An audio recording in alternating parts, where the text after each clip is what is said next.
a failure to have observed those. For me, it says, well, can you really take such allegations seriously? Or else there might be a sinister motive, which I suspect there is. But if it's not an orchestrated campaign against the Guptas, what would these whistleblowers have to gain if you ask a Feki Minto or Mcebisi Jonas and all the others that came forward? I suppose they can best answer that.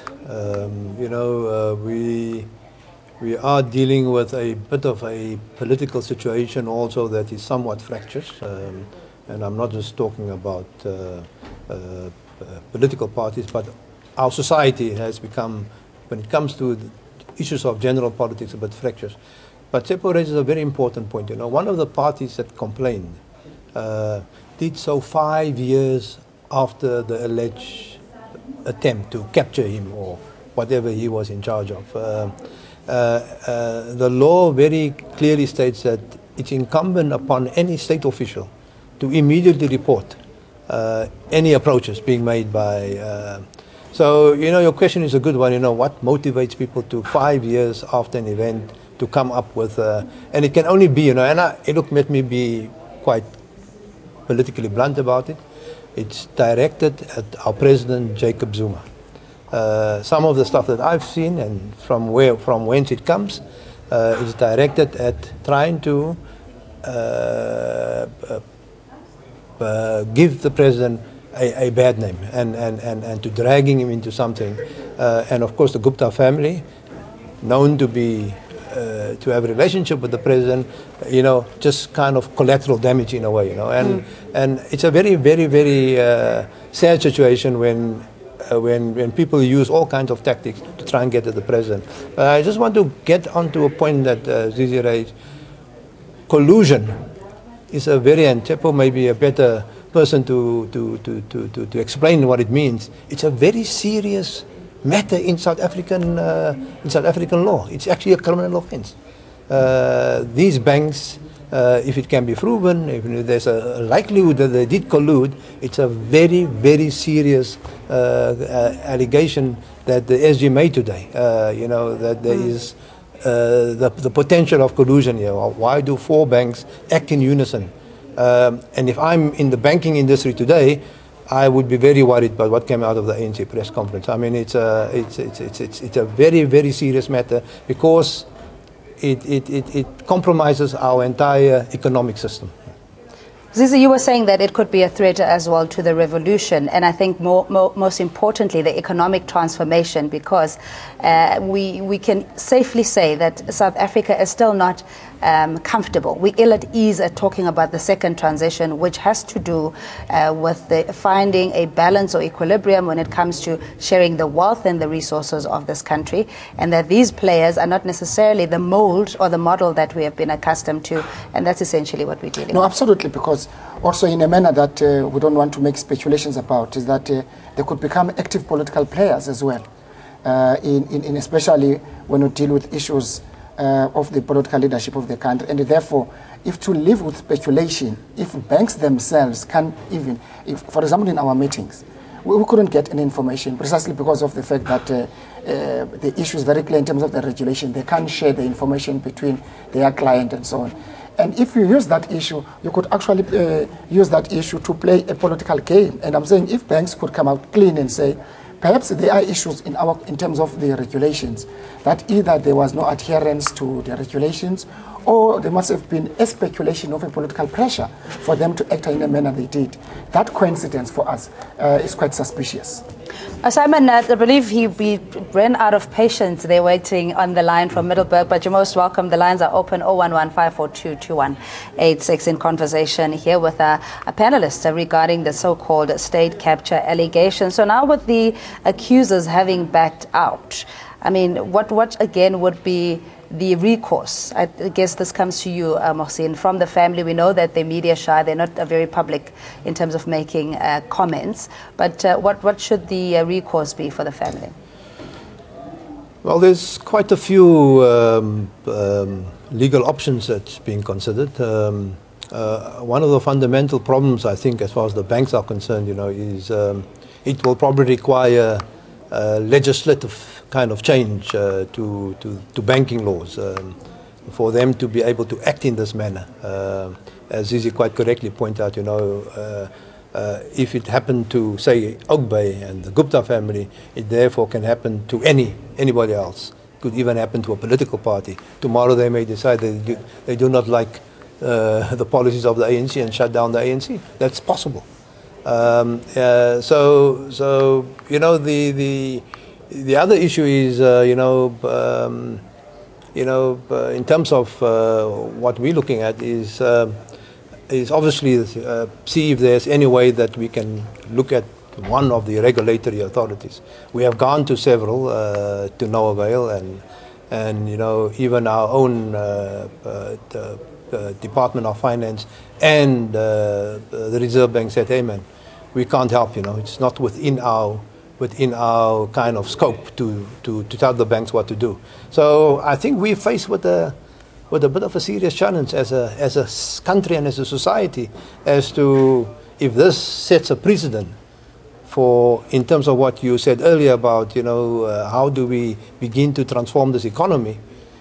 The very people who are sitting at the heart of this one-sided economy, where wealth resides in the hands of a few people, these banks are the very people at the center of it.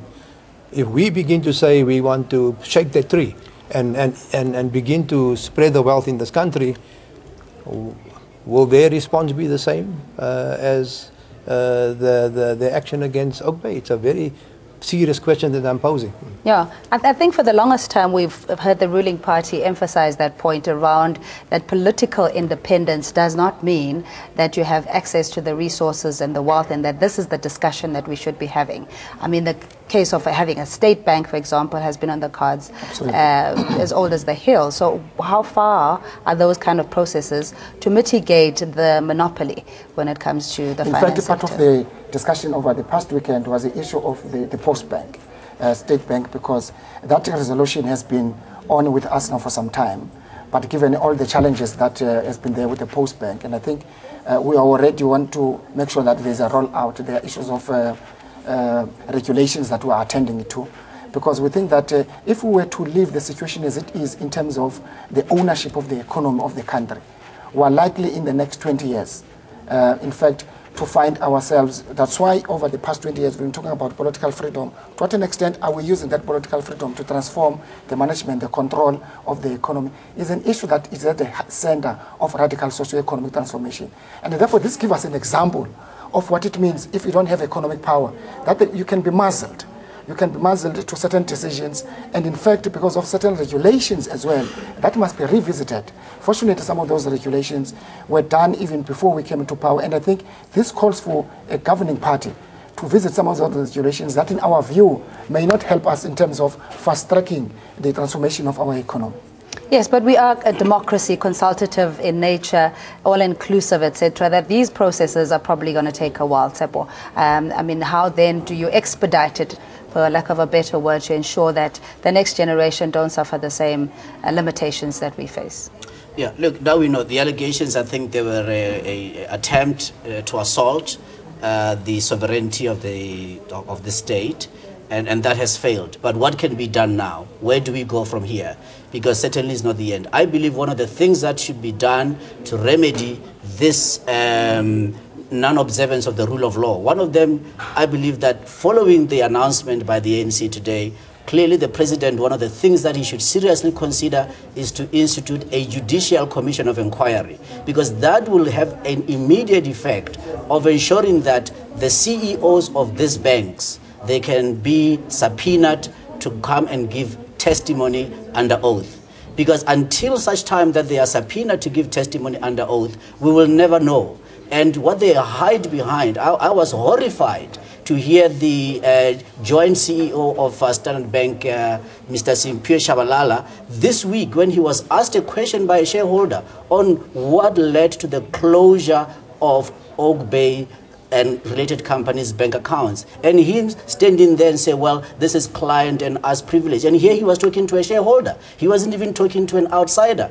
So when you have even such conduct, and I strongly believe that if the banks are allowed to continue in this manner, whereby that they don't themselves observe the rules in a regulated industry they function, how can they then expect, when they violate the rights of others without due process, how can they themselves expect that they can continue to function in a legally sound environment? And I think that their conduct is anarchist, and in fact, it is bringing down the entire economy of this country. The same, no different from the allegations, because the allegations of state capture have conjured up a very unfortunate image of this country overseas in a period and time whereby actually we are wanting to assert ourselves and reverse the downward spiral of the economy. Yeah, I just want to bring back the state capture issue so we can finalize that one. And Mohsin, perhaps ask you from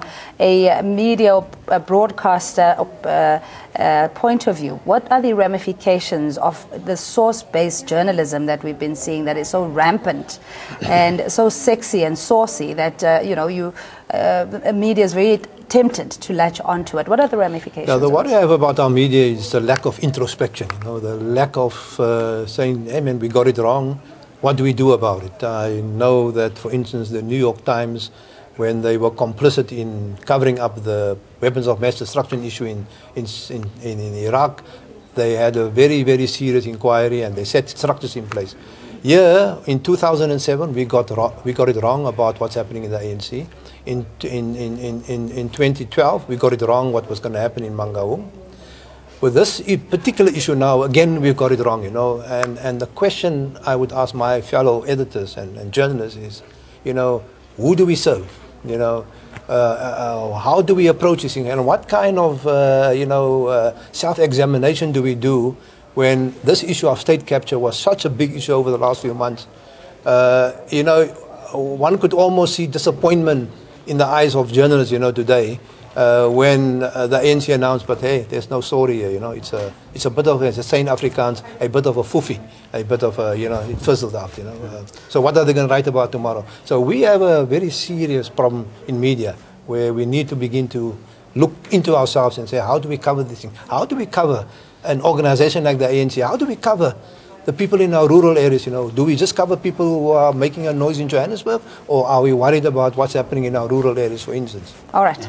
Look, I think that is unfortunate that the editors and the journalists of the various newspapers that covered extensively this narrative of state capture did not ask the difficult but necessary questions of those that were leveling accusations that somehow they had been offered gratification, they had been somehow put under pressure to go and act in a particular manner which is unlawful.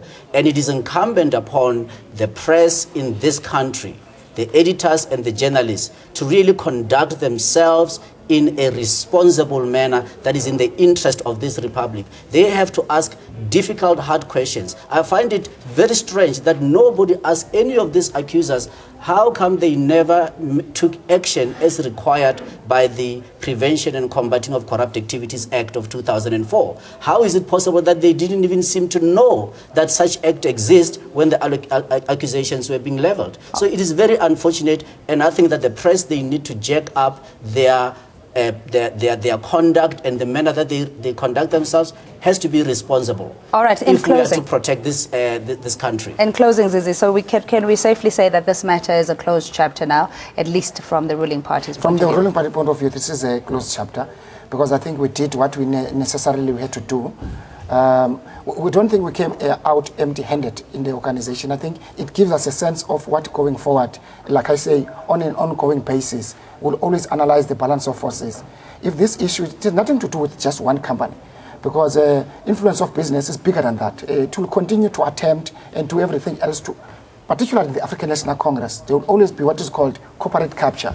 Big companies want to influence certain individuals and to capture them so that they influence the outcomes. We'll continue to make those observations, but from the point of view in terms of the avenue that we opened, the issue is closed. All right, we're going to leave it there. Thanks so much to our panelists. That's ANC spokesperson Zizi Kodwa, Tsepo Khadima is a political analyst, and our editor-in-chief, Mohsin Williams. He's editor of TNA and ANN7. Thanks indeed for joining us. We'll be back with BizSense just after this.